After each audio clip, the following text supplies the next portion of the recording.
कोई मां का लाल, चाहे देश का हो अथवा विदेश का हो अथवा कोई एजेंसी हो, उंगली उठाकर नहीं कह सकती है कि हमारी सरकार के दामन पर कोई भ्रष्टाचार की दाग लगी हुई है। पिछली जो भी सरकारें कांग्रेस की रही हैं,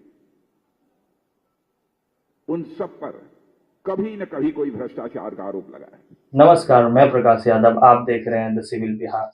लोकसभा का चुनाव आने वाला है, वहीं सत्ता पक्ष विपक्ष में वाद विवाद, बयानबाजियों का दौर और एक दूसरे के ऊपर आरोप प्रत्यारोप लगाना अब आम सी बात होगी।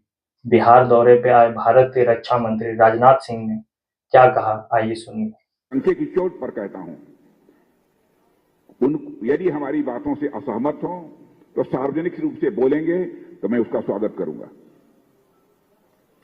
ट्रैक रिकॉर्ड शानदार रहने की बात मैं इसलिए कर रहा हूं, 10 वर्षों का समय गुजर गया। इसके पहले की सरकारों को भी केंद्र में काम करते हुए आपने देखा। 10 वर्ष के अंदर पिछली जो भी सरकारें कांग्रेस की रही हैं,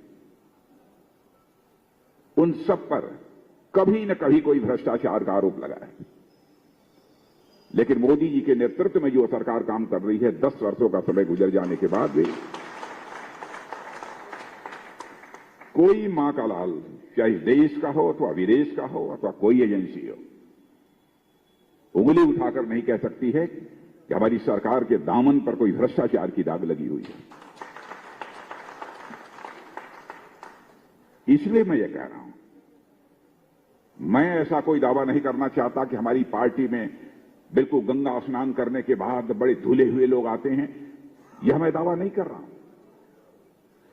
लेकिन यदि हम सरकार चलाते हैं तो सरकार चलाते समय इस बात की पूरी सावधानी बरतते हैं कि जनता ने जिस विश्वास और जिस भरोसे के साथ हमको ये जिम्मेदारी सौंपी है,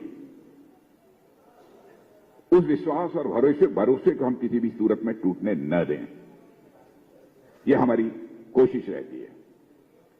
दूसरी बात, भारतीय जनता पार्टी को इसलिए समर्थन देना चाहिए कि आपने देखा होगा कि आजाद भारत के इतिहास में नेता कहते कुछ हैं और करते कुछ हैं। राजनीतिक पार्टियां भी जो चुनाव के दौरान आती हैं, वो तरह तरह के आश्वासन देंगी, घोषणा पत्र जारी करेंगी, हमारी सरकार बन जाएगी तो हम यह कर देंगे, वह कर देंगे, करिश्मा कर देंगे। बहुत सारे आश्वासन सारी राजनीतिक पार्टियां देती हैं, हम लोग भी आश्वासन देते हैं। लेकिन मैं आपसे विनम्रतापूर्वक निवेदन करना चाहता हूं, और विशेष रूप से बुद्धिजीवी वर्ग से मैं निवेदन करना चाहता हूं। 2014 में मैं पार्टी का राष्ट्रीय अध्यक्ष था। उस समय भी एक घोषणा पत्र बना था मेरे रहते, और उसमें मोदी जी प्रधानमंत्री के उम्मीदवार बन चुके थे।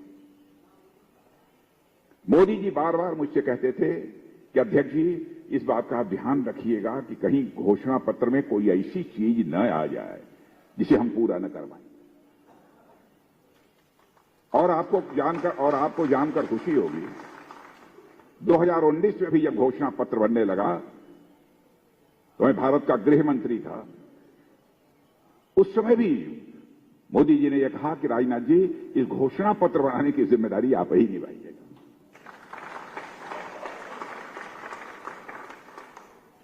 आप हमारे दोनों घोषणा पत्रों को उठाकर देख लीजिए कि जो कहा था वो किया अथवा नहीं किया। हम 1951 से जब भारतीय जनसंघ के रूप में काम कर रहे थे, तब से अपने घोषणा पत्रों में। ऐसे ही और खबरों को जानने के लिए आप जुड़ सकते हैं हमारे चैनल द सिविल बिहार से। धन्यवाद।